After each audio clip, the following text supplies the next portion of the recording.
Good evening and welcome to another edition of Community Tapestry. My name is Napoleon Bell and I'm the Executive Director with the City of Columbus Community Relations Commission. I'd like to welcome you to the program, and I am hosting alone this time. I don't have my co-host. She is was taken from me and going to probably somewhere nice and warm, in Florida to escape all this nice cold weather that we're having here. But it's not cold in the studio. It's rather warm, I might say. And although it's warm because we have two great friends here with us today. I call them friends and family because they know the City of Columbus. They've been friends of my family personally. I'd like to welcome them to the show because we are celebrating Black History Month this month. And so without further ado, I'd like to turn to our guests. And first of all, welcome Miss A&B Walker to the program. Welcome. Thank you. Thank you so much. Thank you so much for being here. Then next to her, we have Kojo Camille. I'd like to thank you for being on the program. Thank you for the invitation. Well, I'm so excited about having both of you on the program because I know there's so much history here, and not only just general history, but history with the City of Columbus and what has happened throughout the 30s and 40s on up to present day. And then plus, we have two media moguls that know everything about all different types of media, more than I would ever know. You guys have probably forgotten by now because it's just so amazing to have you here in the studio. So without further ado, and I would like to get started on this because we have a limited amount of time. And so I'd like to start with you, Miss Walker. Growing up in the 20s and 30s, the World War I just ending and World War II just beginning, Prohibition was during that time, and the Wall Street crash. You've seen a lot. And coming up through the years, how was the black family? That we changed from how they changed from the 20s and 30s and 40s up until now. How have you witnessed the change in the black families nowadays? Well, I think that during the time that I was growing up, and incidentally, I grew up on 22nd Street, I think that the families were much more cohesive. There was a working together. Usually you had one parent working and the other parent at home. And this adage about it takes a village to raise a child, that was true because the neighborhood took an interest in all of the children. And I think that has changed considerably, but it's changed because of economic conditions more so than anything else. Wow. And well, let me just turn to you real quick then here, Kojo. What have you seen also? You're a native of the City of Columbus. You didn't grow up on 22nd, but I understand the South Side. Well, I grew up on the Near East Side and also the South Side. As a youngster, I grew up on Toronto Street, which was close to the Mount Vernon Plaza. And we moved from there to Grove Street, which is Columbus State Community College is located there. And then we moved again to the South Side, close to Children's Hospital. And each of those moves was like you'd gone to a different city.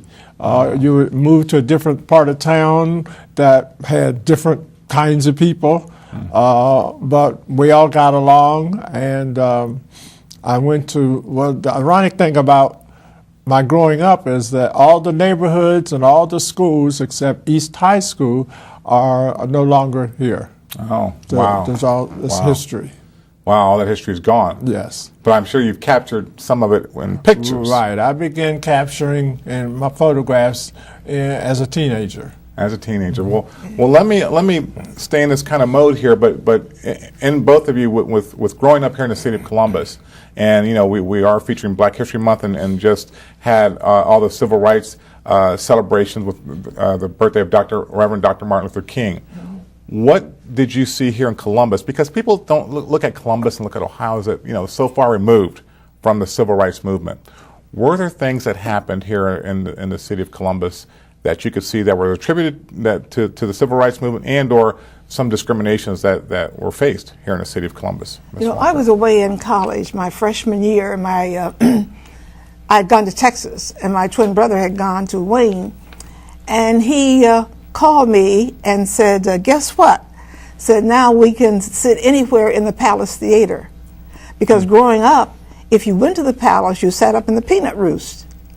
And so, and that's what we call that. I was going to say the Peanut Roost, okay. Yeah, that's what we call the upper echelon of the theater. And that was true of the Hartman. You had to go all the way to the top.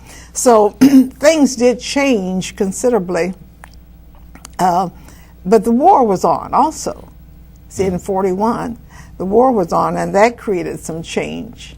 Okay. And I grew up, well, I was born in 39. Okay. And when I was a teenager, I remember going to the Southern Theater and sitting in the balcony. And so that was like, what, 20, 30 years later. We were still sitting in the balcony. Yeah. The other thing, though, that I think, when I say that it takes a village to raise a child, even though I'm from the Boston family, you, for instance, are from the Lyman family, but if the Bostons saw the Lymans doing something wrong, or if they saw the Blands doing something wrong, and the Blands saw us, they thought nothing of correcting us and then telling our parents. That is what is meant when they say it takes a village to raise a child. Because of the economic conditions that exist down, you have two parents usually working in a family, or you may have a single parent family struggling to raise a number of children. There isn't that cohesiveness that used to exist. And we lived on the east side, as Kojo says, but it was everything that we needed, everything that we really wanted, except going to the Palace or the Ohio Theater or going to the Southern, was right in our community. That changed with the war. Okay. And I don't see us going back to that. However, I don't buy the oft-repeated phrase that the black family is disintegrating, because I think families are disintegrating. Black, white, Latino, but only because of economic reasons. Now, we also hear that children are raising children, and there are many young women who have not been trained as parents because they didn't grow up in that kind of a family setting. And so they don't really know how perhaps to be as successful as a parent as they need to be. But I don't think you can condemn a whole group of people. I just don't think that's fair. Right. Right. Well, and that's so true, and it's something that I think we continue to struggle with, to find the answers, to get it back to where we have these cohesive families, because we're in a day of all the technology, and though people have to have both persons have to work for the most part. So how do we bring back that family unit? Well, you talk about Black History Month, and that is what we are celebrating. But one of the strengths of any family is to know its history. And you need, if you don't have that, you don't have that kind of background, then you don't have the assurance, the self-esteem, the confidence to move forward into the marketplace. We don't get it in the family, at home perhaps, because they didn't get it when they were coming along. Kojo says the schools he went to no longer exist. Then where are these people going? Where is this next generation going to school? And wherever they're going, are they getting history? You see, because we as black people are a part of America's history. And it's okay to settle. I used to not speak during February. I would just say, no, I'll speak 11 months of the year, but I will not speak in February. And then someone said to me, but if you don't speak, then nobody hears. You have an obligation to speak at whatever time you're asked to do so. And I realized that was true, that I had that responsibility. And so I do so. But, we don't have the kind of history that we need to have. The people who have come out of Columbus, out of our community, who have achieved. I think of my own twin brother, who was the first black to teach at Ohio State University as a tenured professor in the School of Medicine. Now we have a black president at Ohio State University, you see. But you would be surprised at how many people that you would meet on the street who are not even aware that we have a black president at OSU. Wow. You see, history is important, and it's an ongoing, because the way you live today is a legacy that you leave tomorrow Exactly. as history. Right, and so it's, you know, we say Black History Month, but this is something that the education needs to continue Daily. throughout the year and That's right. daily. Yeah. And from while you're at home and then going forward. Yeah. You know. Yeah. So well, and talking about history, you know, both of you have a large history in media. You know, we talk about media and we talk about how do we, you know, can continue to save history. And then to bring it back for education piece. So, you know, and I'll start with you also, Ms. Walker, in regards to you had quite a large background, or quite a diverse background in media, with the Sentinel newspaper, I believe, and WVKO. But before then, the first black newspaper that I was ever aware of was the Columbus Advocate. Columbus Advocate, okay. And when I graduated from East High School in 1940, there were 3 sets of twins in our graduating class. George and I were the only blacks. And so we were on the front page of the Columbus Advocate. Oh, wow. That was the first time that I knew that we had a black newspaper. And yet, the black press has been around since 1827. You see, there's always been a need for it. And it's true that I did work for the Ohio Sentinel, which was created by Otto Beatty and Leonard Henderson. I moved from there. Russell Jackson was the editor, and he asked me one day, he said, Ann, he said, we need somebody to write editorials. I said, okay. And so I began writing editorials, and then he said, well, would you cover this? And I began covering that. And it was always on a part-time basis, you know. Mm-hmm. And then I was at a friend's home, and I received a call asking if I would be interested in working in radio. Well, what did I know about radio? My background was not radio. And they said writing editorials. I said, well, I can write editorials. So I went to talk to Bert Charles, who was the general manager, and was hired. Another young woman was hired to be the voice, the female voice of VKO. And we were to be the first 2 women working for that station. But at the last minute, a change was made, and she was not hired, and so that I became the female voice of WVKO. Oh, wow. Yeah, okay, so that's how it happened. That's how it happened. And it was years before I knew who had recommended me. It was a young woman who worked for Bayer and Bowman Advertising, and she read the Sentinel regularly because they advertised in the Sentinel. And she had recommended me to Bert Charles, said, I like the editorials that she writes for the Sentinel. They're short, concise, and to the point, and she'll do well for radio. Wow, that's amazing. So, you know, now, and I'm going to get to you here in just a second, Coach, but we have a few pictures. We want to take a look at these pictures that you know, you talk about radio, about radio. Yeah, And so the first picture that we want to have queued up and have that ready is this one. From when you were at WBKO. Yes. That is an amazing. That's a couple years ago. That was back in 1962, 63. Right. Well, that's when I was born, 1963. All right. and also with the big VKO thing. Yeah. And then also this was the group. I started a program called Youth Speaks because I thought it was very important for our young people to be exposed to the industry and to realize there's more to the industry than being a disc jockey. And so to accomplish that, I started Youth Speaks, but it was open to all high school students. And so that picture represents a Saturday morning when they came together in the studio. That is great. And I run into people today who say, well, my mother made me sit down on Saturday morning and listen to Youth Speaks. Right. No, that's great. I mean, I hope they do that again. That sounds great. And this somebody that I think all of us know. Yeah. You're here with who? Stevie Wonder. He was 13 years old, and he came from Detroit, and he was going to do a concert in Columbus, and came to the station, and I did the interview with him. Oh, my gosh. Yeah. And here's you with the Citizen Journal gave me an award. Wow, I remember my that community paper. involvement. Okay. Yeah. I do remember that paper. And then you went to TV. Yes. And once again, It was someone opening the door, and that's what we are obligated to do, to always open the door for other people.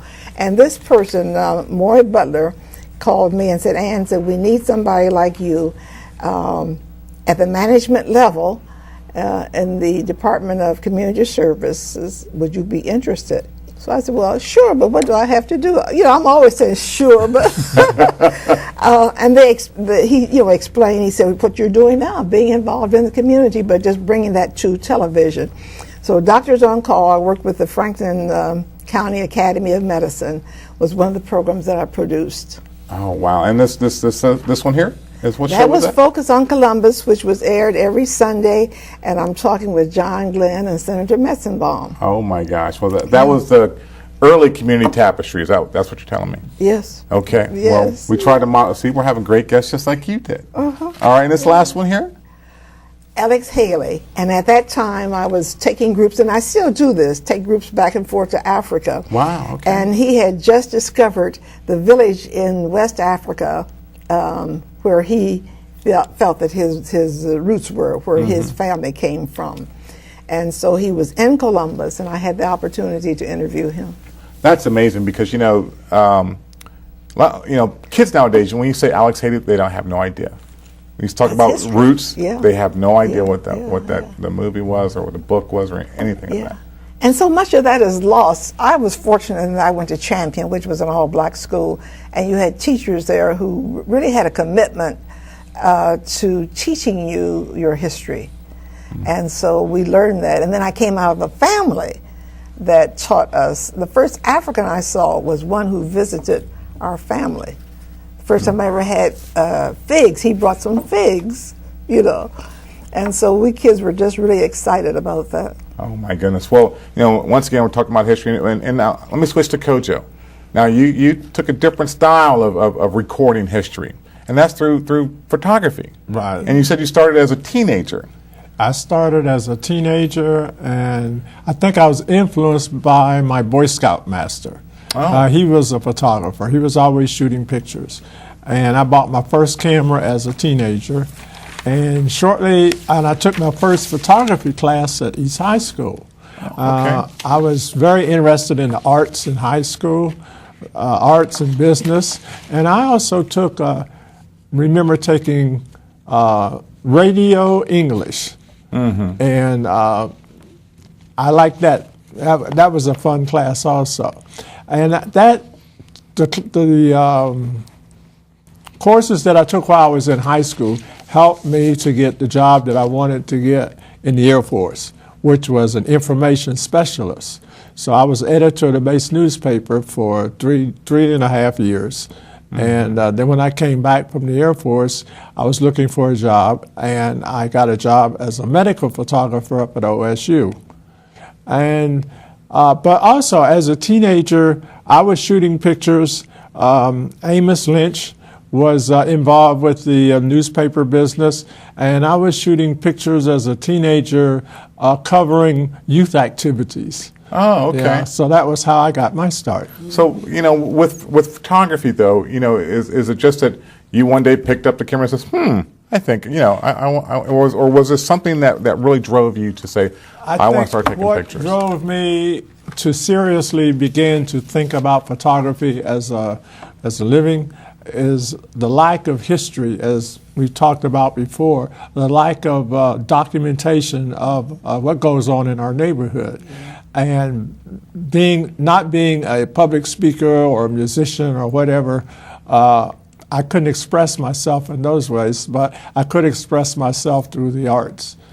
Yeah, and a tremendous job that you did. So we're going to take a look at some pictures that you actually have taken. Yes. And I believe there's something at the Columbus Museum of Art that there's one of your spreads there that yes. some people can all go and see, and also online. So let's take a look at these pictures. Okay. Because this first one here, is that at the State House? That's at the State House, and that was a rally that the NAACP sponsored about 1959 or 1960 when I first began to shoot photographs seriously. Wow! So when we're talking about civil rights, and there was some things happening here right. in the city of Columbus. Now this is the two boxers out there. Where would this be going on? That was Well, there were a lot of activities going on at Franklin Park. And back in the 60s and the 70s, we were always in the park, something going on. And this is, I believe, was the Golden Gloves event that was taking place at Franklin Park. Outdoors. Wow, what a time. And this next one is the next one is Dance Party, and that's in the middle there. You see Eddie Saunders, who also worked at WVKO. Oh, my goodness. And he was religious, had religious music programs, and all other kinds of programs also. But that particular photograph was taken at the Masonic Temple on Long Street. Now, was Dance Party, was that a show? No, back then you had dances at different locations around town. YMCA, you had weekend dances, the Masonic Temple, the Lincoln, the Pythian Theater. Yeah. It was kind of an outlet for young people. Yeah, it was an outlet in the community. Okay. Well, then our next one here is the pool. Yeah, Maryland Pool, and I think it's they're redesigning it, I believe now. Yes, they are. Yeah. It's closed now. It's closed right now, renovation. but Amazing. And this is a skyline that is no longer, well, it looks somewhat like that still, I guess. Yeah, well, the AIU building, which Lincoln Levet Tower on the left there, was the tallest building in the city at the time. And one of the tallest buildings in the Midwest. Yeah. Wow. Okay. And it's the Neal House, directly across the street from the State House. Huntington Center is now located. Now in that place. This is a flashback. Yeah, that's Mount Vernon Avenue, what it used to look like at 18th and Mount Vernon. Mm-hmm. Wow. And the Lincoln Theater. The Lincoln Theater, all those were taken in either 1959 or 1960. Okay. And this last one we have here? Yep, that's also that rally at the State House. Okay. And I see the Lazarus building there in the background. Right, there's Lazarus in the background, and that was one of the first large events that I've shot. Okay. And you haven't only just shot here in Columbus. I mean, I see on your website that, you talk about the trips to Africa and all over, so that's pretty amazing. I think, well, when I was in junior high school, in study hall, I used to look at the National Geographic magazines and thought, well, maybe someday I may be able to travel to some of these places. So I made it a lifestyle to travel and I didn't always believe what I read. I wanted to go see it. I understand. So, well, and that's what we try to get up with our young people today, is that not only read what's in the books, but try to go there. That's why we do the Civil Rights Tour. Right. Make sure you travel down south and visit these locations. And if you read about it in the book, see if you can go be a part of that. True. Now, one question I always ask all photographers, though, is digital or film? Which one's better? Which one do you prefer? Which one's better? I like digital now. Oh, okay. Digital's beautiful. There's so much you can do with it, and you can do things now that you could not do traditional photography. Okay. Yeah. Okay. Well, understandable. I like digital because I used to take a lot of pictures, and I would spend so much in just getting the film developed. Right. Was part of the problem. Part of the problem. So. Let me ask you this, and I'm going to go back to Ann. You did a lot, with interviewing people and both in video or TV and print. If there was one person that you wanted to interview, who would that have been that you did not get a chance to interview? Well, there was a woman, first let me say that in print, radio, and television, there was only one experience where I was told I could not interview a person.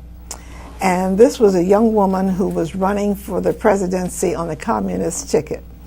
And the general manager of the station said, I do not want a communist on my air. But I don't know that there's anyone I wish I could have, because I was so fortunate to interview so many people. Even movie stars. When the Kennedy Players would come in the summer, I did a short program called Backstage with the Stars, and I would go down to vets and do this interview taping and bring it back, and we'd edit it and put it on the air. I've been very fortunate, really. I can't think at the moment of whom I would like to have interviewed. I worked for Carter, for President Carter. I worked for President Reagan until he could find a replacement. Okay. And I had a chance to sit in on news conferences with them.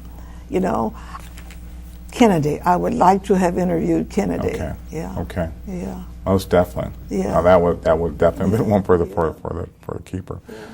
Well, how about you, Coach Joe? Has there been anyone that you want to shoot? Get in the lens to No. Again, Bishop Tutu. Okay. I did that. Well, he came to town. He was at Capital University, and it was on an evening like we're having. It was snow. It was cold, and I didn't go. No. But I did get to shoot some photographs of him the second time he came to town. Good. Okay. Yeah. Oh, that's a good thing. So you made up for it. I made up for it. I said, I don't care what the weather's like, I'm going to get it. Because I felt bad that I was too lazy to go out. All right. Well, if Ann could have gotten JFK, then you could have shot the pictures. Right. There you go. Okay. Well, we got a few minutes left, and I wanted to click back to you, Ms. Walker, on you've been the first in several areas, but you've been heard saying I'm tired of being the first. Why is that? I guess that we both think that at this point, this is 2014, that doors ought to be open so that one can be whatever one wants to be, choose whatever one wants to choose, and not be the first person to do it. Because quite often when you're the first, you end up doing so much so that then those who follow behind you aren't able to keep up. And that creates problems. I just think that our society should have advanced enough that we no longer have to say, well, this is the first black president of Ohio State University. Mm-hmm. That's all. When you think of the capabilities of blacks, they're able to achieve at any level, anywhere, in any corporation. All right. That's all. And I didn't mind once I was, because I tried very desperately to open the doors for other people. And I can point to a number of people who were in broadcasting or in a related field of communication just because I was able to open that door for them. So that's all I mean. Gotcha. And we got just about a minute left.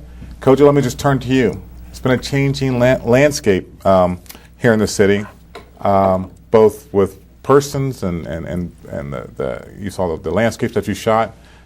Is it better, worse, or about the same? It's much better, much better. I would just like to mention about the arts, which was my interest.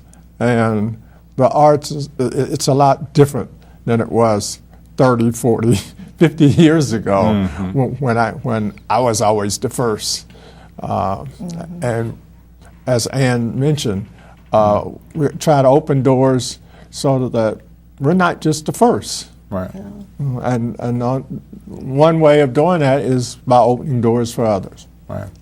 Well, I think you both have done an excellent job at opening those doors for others, because I probably wouldn't be here. Let me just say this. I think the black press is still important today. Yes. Because we are not covered as thoroughly in the mainstream dailies as we need to be, and our stories need to be told by us, and this can be done through the black press. So I think it deserves to continue to exist.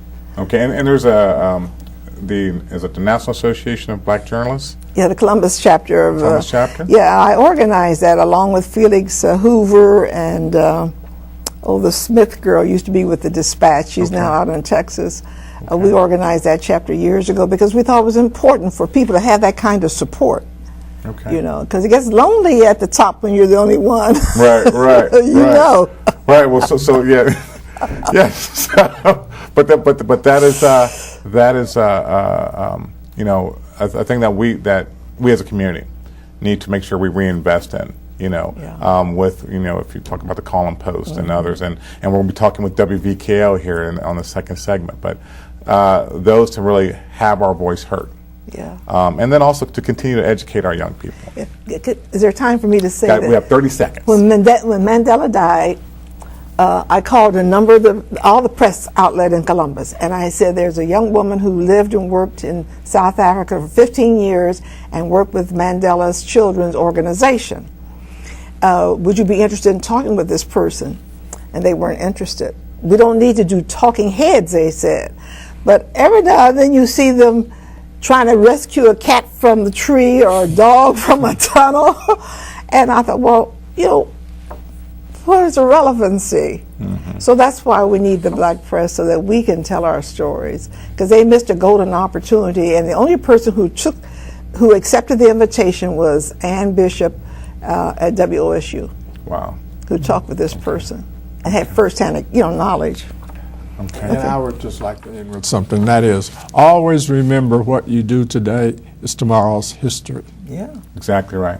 And how you live is the legacy you leave. That's it. All right. Well, on that note, we appreciate you for being here, both of you for being here. It was fun. And being a part of this Black History program. Thank you so much. And we will be right back after these words. See you soon.